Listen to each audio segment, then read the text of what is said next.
Sup Shredders, my name is Logan aka Spiderhands and welcome to SP Reviews, where today we have ourselves a track by an act named Phoenix Novatron titled Barbie Girl. And if we switch over to here, we have ourselves a track on SoundCloud. And just before we get into it, I am feeling a little bit sick at the moment, so apologies if I sound a bit snuffly. It's just the way it is. I don't really get sick often, but apparently today is the day. We have the single art here for this track, although it should be noted that this is off of the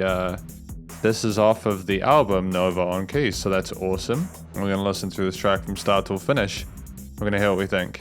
Looking forward to hearing the piano arrangement of this song. I remember when it first came out. Kind of shows I've been living a while when I think about it like that, but that's okay.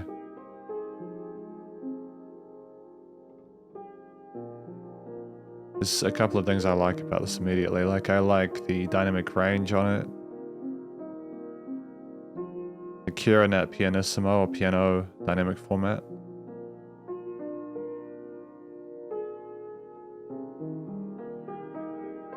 That minor tone there. We're revolving around that initial motif, but still trying to make it their own, you know?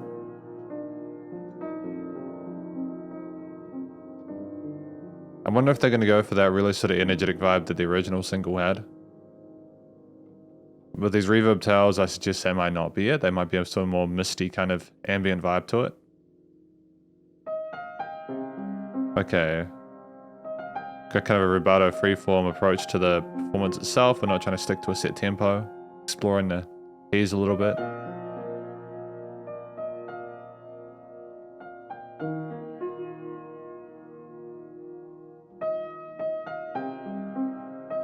I like the minimalism with the left hand actually. It allows the right hand to be a bit more floaty in the mix.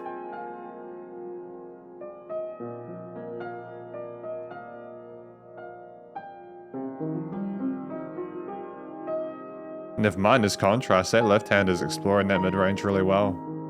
Arpeggiating those harmonies. It's faithful to the original with the vocal melodies being done on the right hand.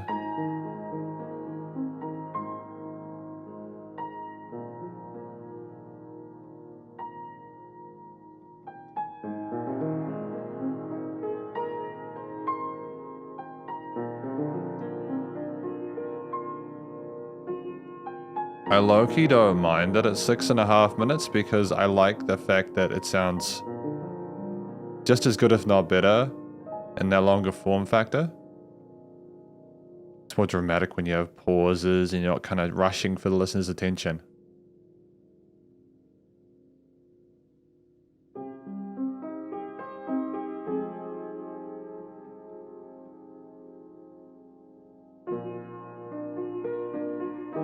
There's a lot of quote-unquote feel to this, like, you kind of imagine Phoenix sitting there and really kind of like getting in tune with themselves, and yeah.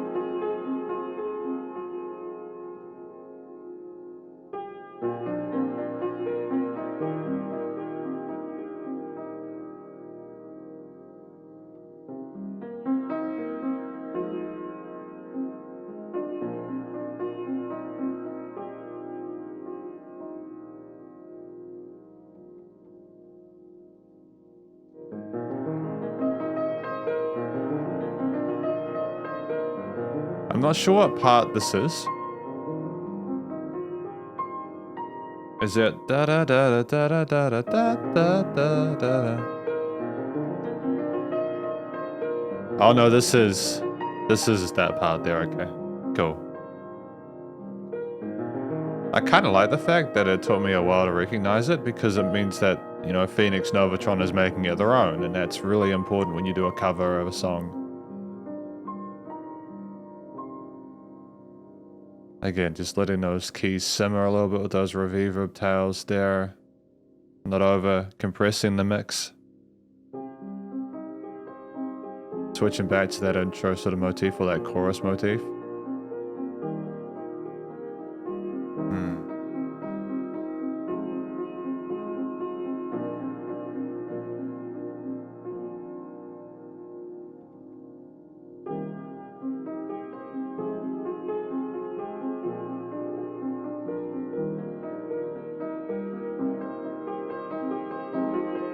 I like the extra bits of articulation and note-wise they put in there. Because they've got a 16th note groove on the keys with those arpeggios and sort of melody shapes. With some interludes now being played and harmonies there.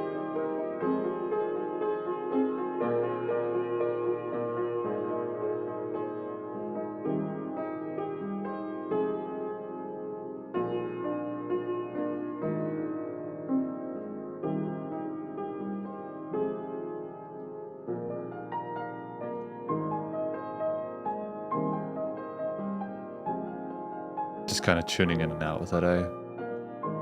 To be honest, it's the best kind of music to listen to when you're feeling a little bit out of it. You know what I mean? There's a time and place for music like this. I think the performance is really competent. I really can't fault what they've tried to accomplish here. I think they've made it their own. I think it's transformative.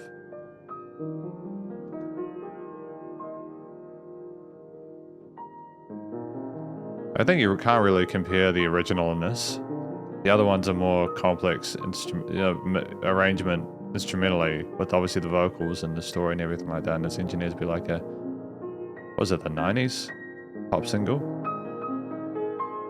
I think there's a little bit more sort of like beauty to this one. It's not trying to be cool or, you know. I think that it's trying to be elegant, and it's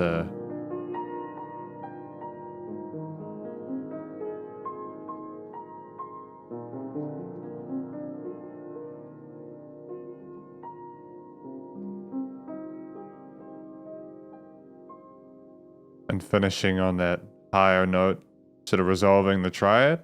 Great choice. Because this is my conclusion of my review of Barbie Girl, the piano arrangement from Phoenix Novatron. Obviously, we know what the track's about. It's about the initial kind of Barbie Girl track, and they've reinterpreted it for a pure piano sort of solo piece. And I think that they did that really tastefully.